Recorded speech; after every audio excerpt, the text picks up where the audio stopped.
Kasama ba yan sa tinatawag mong exclusive listahan ng pwede paggamitan ng confidential funds, Mr. Witness?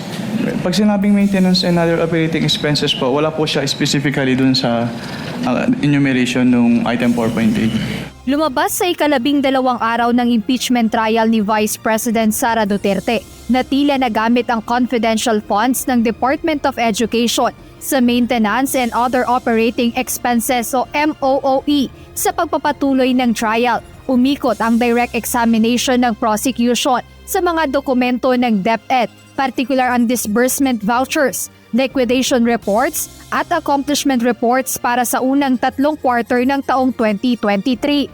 Batay sa inilabas ng mga dokumento, pirmado ni Vice President Duterte bilang kalihim ng edukasyon noon ang mga ito, kabilang sa issue na lumutang ang umano'y paggastos ng confidential na pondo ng DepEd para sa MOOE na makikita sa disbursement vouchers at liquidation reports ng ahensya. Based on this document, miski nakalagay sa particulars, Mr. Witness, na ang pinaggamitan ng confidential funds are maintenance and other operational expenses, sinertify ng Vice President at na ginamit ito sa confidential funds. Yun ba ang ibig sabihin ng signature ng Vice President, Mr. Witness?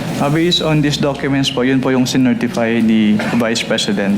Ayon kay Attorney Roderick Wamil na siyang former State Auditor ng Commission on Audit, Intelligence and Confidential Funds Audit Office o ICFAO, ang MOOE ay nasa ilalim ng regular funds para sa regular na operasyon ng ahensya. Binigyang diin niya na hiwalay na pondo ito sa confidential funds. Yung regular funds po ng agency, yun yung kanilang pondo na ginagamit nila for their operations and yun po. Well, yung confidential fund po, ito po yung specific lump sum ng agency which is to be used for their confidential operations.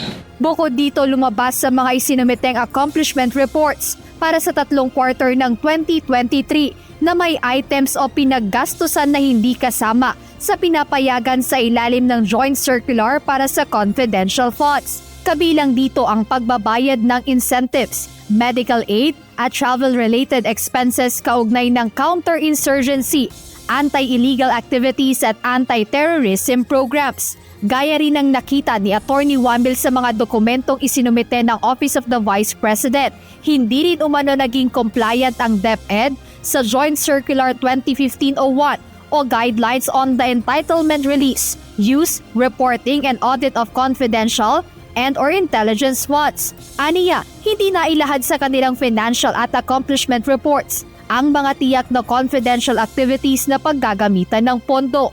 Dahil dito, base sa obserbasyon at base sa audited documents, ayon kay Attorney Wamil, may tuturing na pasok ito sa irregular expenditure. Dahil hindi po siya compliant or hindi po siya compliant with the provisions of the Joint Circular 2015-01 which is an issuance po of the COA, the DBM, the DILG, the GOCC, GCG and the Department of National Defense rather.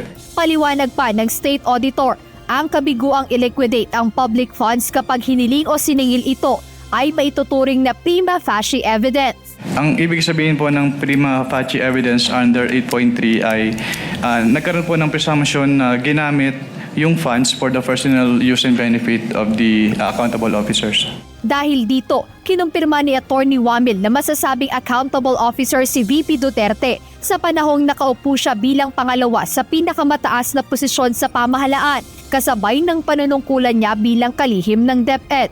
Under item 8.3, failure of the accountable officer to liquidate any public funds for which he is accountable upon demand by any duly authorized officer shall be prima facie evidence that he has put such missing funds or property to personal use and benefit.